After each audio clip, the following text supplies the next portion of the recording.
ফুল ফল সাক্ষী, আমি তোমার তুমি আমার। মেয়ের অবস্থা শেষ।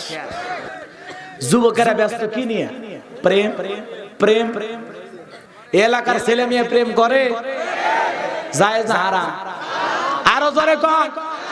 বিবাহের আগে যুবক, গাইবান্দার যুবক শুনে যাও, বিয়ের আগে প্রেম ভালোবাসা করা জায়েজ নাই, হারাম। আরো জোরে কোন হারাম। কিন্তু আজকে তরুণ যুবকেরা পিকনিকের গাড়ি রেডি করে, ব্যানারে লেখা থাকে চলো না ঘুরে আসি, সুখের সফর স্বপ্নপুরী। বান্ধবী যার সাথে কলেজে পড়ে, স্কুলে পড়ে, ওর কাছে কল দেয়, কি দেয়? কল দিয়ে বলে শোনো, আমার গ্রাম থেকে, আমার এলাকা থেকে একটা বাস ভাড়া করে পিকনিকে যাবে, তুমি কি বলো? কয় আমি তো তোমার হাত ধরে জাহান্নামে যাব, দাও না একটা সিট বুকিং। এই যে ছেলে মেয়ে চলে গেল, মা মনে করে মার কাছ থেকে আবার বিদায় নিচ্ছে, মা আমার আজকে ওই যে কলেজের কিছু বন্ধু বান্ধব যাবে, তো তাদের সাথে একটু স্বপ্ন পড়ে গেলাম। মা বলতেছে যাও মা, দেখে শুনে যাও, কোনো সমস্যা নাই। তুমি কোন ছেলের সাথে যাচ্ছ? বলে আমার সাথে পড়াশোনা করে। মা কিন্তু খুব লাজুক ছেলে, ও আমার বন্ধু হয়। কি নাম? বলে রুবেল। তো শোনো, এই পিকনিকের থেকে ঘুরে আসলে রুবেলকে একটু বাসায় নিয়ে আসো। আমারও তো কলেজে পড়ার সময় অনেক বন্ধু বান্ধব ছিল, নিয়ে এসো, ওকে আমি ফ্রি করে দেব। কথা কন না কেন? এখন ওই রুবেলক নিয়ে ঘুরে বেড়াচ্ছে। রুবেলক নিয়ে আসছে যখন দরজায়, তখন ওই মেয়ে পরিচয় করে দিচ্ছে, মা এই সে আমার সেই বন্ধু রুবেল। তখন বলতেছে এই শোনো, তুমি নাকি শরম করো, তুমি এত লাজুক কেন? এই যুগের ছেলেরা এরকম শরম করলে চলে? কলেজে তো আমারও বন্ধু বান্ধব ছিল, একটু ফ্রি হতে পারো না? আমি তোমার আন্টি, আসো তোমরা ভিতরে বসে গল্প করো, আমি তোমাদের জন্য চা কফি দিচ্ছি। এখন ওই যুবক যুবতী ছেলে মেয়ে ঘরে বসে কি তাহাজ্জুদ পড়ছে, নফল পড়ছে। কথা কন না কে? কথা কন না কে? ওরা কিসের গল্প করবি রে? ওই যে চলে গেল স্বপ্নপুর, মা ছেড়ে দিল, বাবা ছেড়ে দিল, অভিভাবক সারা বন্ধুর হাত দিয়ে 16-18 বছর বয়সে, এই বয়সটাই তো ভালো না খারাপ? জোরে কন। প্রেমের মরা জলে ডোবে না। ওরে বাবা, দেখছেন? ভালোই বোঝেন, এটা হলো প্রেম করার বয়স। যুবক যুবতী, এই যুবক যুবতী নষ্ট হয়ে যায় এই বয়সে। কথা কন। এখন এই যুবক যুবতী চলে গেল স্বপ্নপুর, গাছের গোড়ায় গোড়ায়। আরে ভাই, আমি এক বিয়াক্কেল হয়ে গেলাম, চিড়িয়াখানা ঘুরবে যায়। চিড়িয়াখানা কি দেখতে যায় মানুষ কন তো? রাজশাহী চিড়িয়াখানা। আমার স্ত্রী বলতেছে চলো তো হুজুর, না আজকে চিড়িয়াখানা যায়। তাহলে চলো, ছেলে মেয়ে নিয়ে চিড়িয়াখানায় গেলাম। তাই বলে কি মনে করছেন আমার বোরকা ছাড়া নিয়ে গেছে? হাত মোজা, পাও মোজা, ঢিলা ঢালা বোরকা। ওর বোরকার মধ্যে এমন বোরকা বানাছি, আমি, আমার বেটা, আমার বেটি, 4 জনে যদি বোরকার মধ্যে লুকে থাকি কেউ কভার করবে না। ঢিলা ঢালা বোরকা, ডিজিটাল বোরকা আমার বউক দেয়নি। রং ঢং টাইট ফিটিং, লেজ চুমকি ঝুমকি, হায় হায়, বোরকার মোশান দিকে মাথায় খারাপ। কথা কন না কেন? আপনাদের এলাকা বসলে বোরকা নেই, মন খারাপ করছেন আপনারা, কষ্ট পাইতেছেন। বাজানো আমার যে কথা বলতে চাচ্ছিলাম, তাহলে যুবক যুবতী পিকনিকের নামে এখানে ওখানে ঘোরাফেরা করে, আমি চিড়িয়াখানায় ঢুকে জিব্বাই কামড়, গাছের গোড়ায় গোড়ায় এমন কায়দা একজন হেলান দিয়ে গল্প করতেছে, মনে হয় এই মাত্র বিয়ে করে আসছে কাজী অফিস থেকে, কিন্তু খবর নিয়ে দেখেন একটাও বিয়ে করেনি। কথা কন ঠিক না বাটি? আমার ভাইরা, চিড়িয়াখানার ভিতরে যদি একজন আরেকজনকে এইভাবে জড়াইয়া ধরে, এমন কায়দায় চেপে ধরে বসে আছে, মনে হয় জীবন গেলেও ছেড়ে দিবি না। কথা কন ঠিক না বেটি?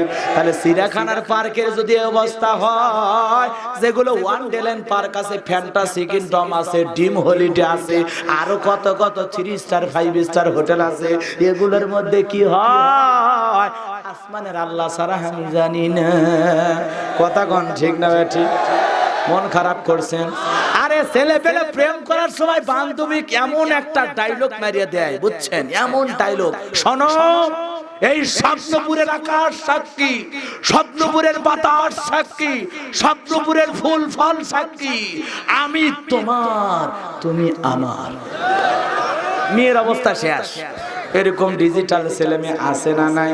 এজন্য যুবকদেরকে বলে যায়, যুবক, বিয়ের আগে প্রেম না, বিয়ের পরে বইয়ের সাথে প্রেম। কার সাথে? বইয়ের সাথে প্রেম করলে সওয়াব না গুনাহ? আর বান্ধবীর হাত ধরে ঘুরলে সওয়াব না গুনাহ? এজন্য ভাইতে আপনাদেরকে বলে যাই, ভালো করে শুনে যান, এ গাইবান্ধার তরুণ যুবকেরা, বিয়ের আগে প্রেম করা জায়েজ নাই, হারাম। আর বিয়ের পরে বইয়ের সাথে প্রেম করা জায়েজ। জায়েজ কথা কোন ঠিক না বেঠিক? এজন্য বান্ধবীকে রসের আলাপ করো, বান্ধবীর সাথে রং ঢং করো, এগুলো যদি তোমার বইয়ের সাথে করো, জীবনে কোনোদিন আমলনামায় গুনাহ লেখা হবে না।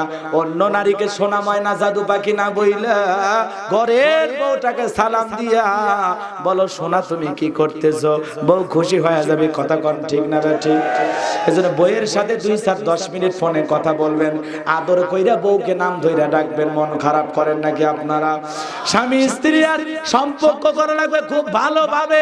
ইসলাম কি বলে বাজান, ভালো করে শুনে যান। আম্মা জান আয়েশা ডেকে বলেন, বিশ্বনবী যেই দিন ঘরে প্রবেশ করতেন, আগে আমি আয়েশাকে সালাম দিতেন। কোন সুবহানাল্লাহ। ফাতেমার জীবনের ছোট্ট কথাটা বলে যায় বাজান, যেই রাতের বেলা ফাতেমা দুনিয়ার জীবন থেকে বিদায় নিয়ে চলে যাবে, সুন্দর করে হাসান হোসাইনকে সেজে ঘুম পাড়াইছে। ফাতেমা সুন্দর করে সেজে বসে আছে। হযরত আলী নামাজ পড়ার পর ঘরের ভিতরে যখন প্রবেশ করেছে, হযরত আলী তাকায় দেখে ফাতেমা সুন্দর করে সেজে আছে। ফাতেমাকে দেখার পর হযরত আলী সালাম বিনিময় করলো। সালাম বিনিময় করার পর বাজান গো, ভালো করে শুনে যান, ফাতেমার হাত ধরে হযরত আলী মুসাফা করার পর দুইটা হাত বাড়ায় ডেকে বলে, ফাতেমা আসো না, ফাতেমা তুমি সুন্দর করে সেজে আসো, আসো না আমার বুকের ভিতরে আসো। এই কথা বলে হযরত আলী 2 হাত দিয়ে ফাতেমাকে বুকের সাথে চেপে ধরলেন, আদর করতে লাগলেন।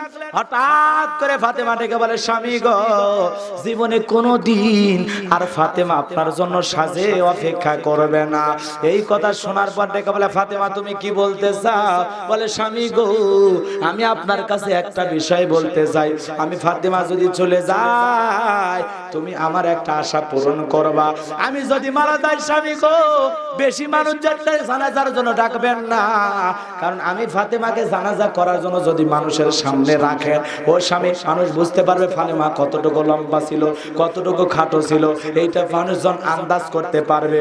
আমি ফাতেমা কতটুকু লম্বা ছিলাম না খাটো ছিলাম, মোটা ছিলাম না চিকন ছিলাম, এটা মানুষ টের পাবে। বেশি মানুষকে জানাজা দেওয়ার জন্য খবর দেবেন না।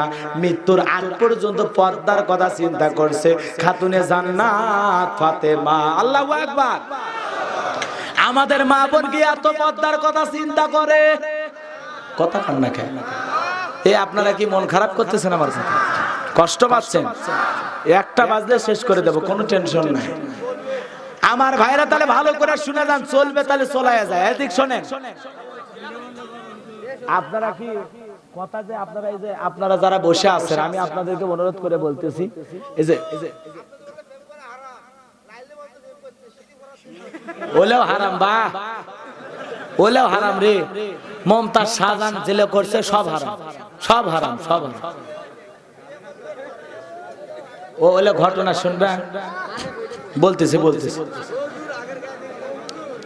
ও তাহলে আগের গুলো বলে শেষ করি নাকি? কোন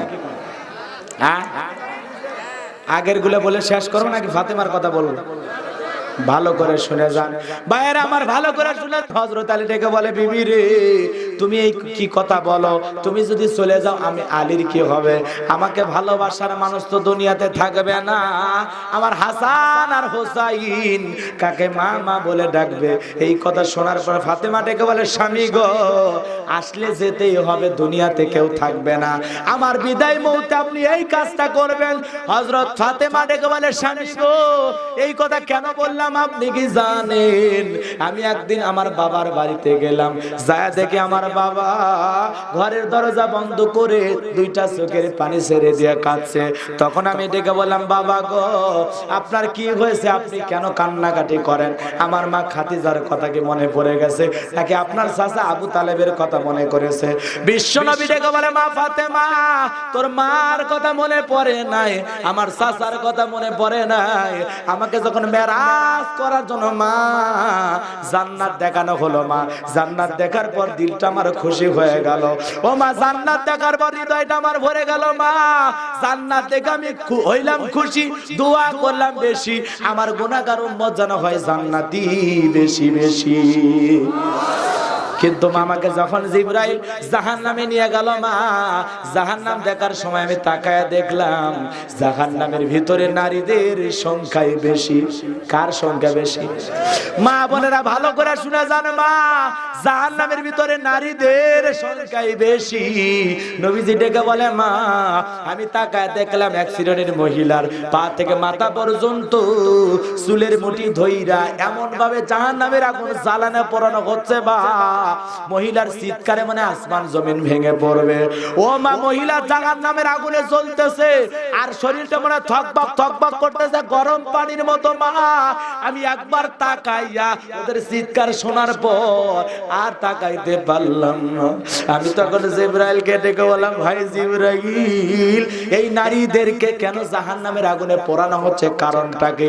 জিবরাইল ডেকে বলে, হুজুর এই সমস্ত নারী। হ্যাঁ বন্ধুরা, আজকের ভিডিও কিন্তু এই পর্যন্ত।